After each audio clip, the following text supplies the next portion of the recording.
So tell me, what is your hope for America? Well, my hope for America is that we use this moment to really look towards the future. The United States can win the 21st century the same way that we won the 20th century. But in order to do that, we need to have a really compelling vision about what we're going to be.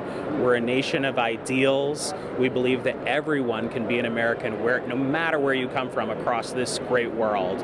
We believe that anyone can make a difference and get ahead and actually have the American dream. But these are things we just believe. We need to actually turn it into policies that actually work for everybody. So with respect to this particular convention, I've been told that it's unique, it's unusual. It's my first, so I don't have anything to measure against. What's your take? Well, this is my first convention too, but I've watched a lot on TV and I have a lot of friends that have been at prior conventions, so I sort of feel like I've been here in spirit before.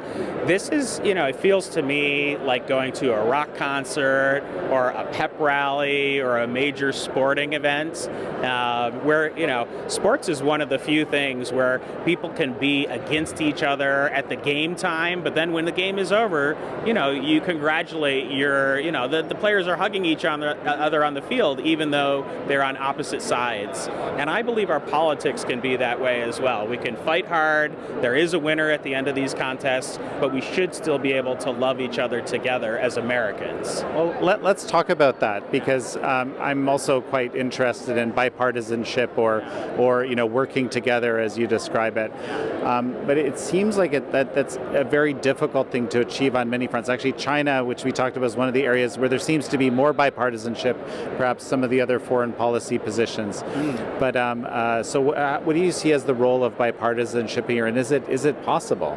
Yeah, I do think we're going to actually see a rise again of bipartisanship. That's partly why I co-founded this organization called Together, ! And we're endorsing 8 Democrats for Congress who are young Democrats and 8 Republicans for Congress who are young Republicans and 2 independents as well. We're trying to grow what's called the Problem Solvers Caucus. It's a group of people in Congress that work together on bipartisan legislation to try to solve problems that are, bedeviling our country. And you may have noticed that a couple of the members of the squad actually lost their primaries. People like Marjorie Taylor Greene got driven out of her district to a next door district. I think people on the Republican side are starting to push against the fringe on their side as well. And I do think you're going to see a growth of the center. Now, this is not going to happen overnight. It's going to take 2 years, 5 years, 10 years to happen. But we're at a turning point where Americans have said enough to polarization, and they just want people to get the job done. Is there particular areas where the Problem Solvers Caucus is working on right now that you're particularly focused on? Yeah, well, actually, they're working on a number of areas, but I think the biggest one would be immigration.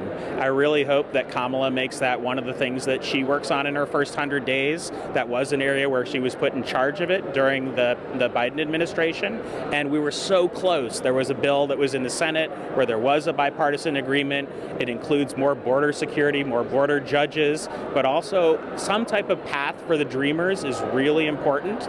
And if we can actually get that legislation done, that'll release so much of the polarization in this country, because we're as Ronald Reagan said, we're the only country on earth where you can come from anywhere. You come from Africa to America, you live here, you become a citizen, you become an American. Same as you come from South America, China, India, wherever. It doesn't matter where in the world you come from, you can become an American if you accept our ideals and become an economic member of our country.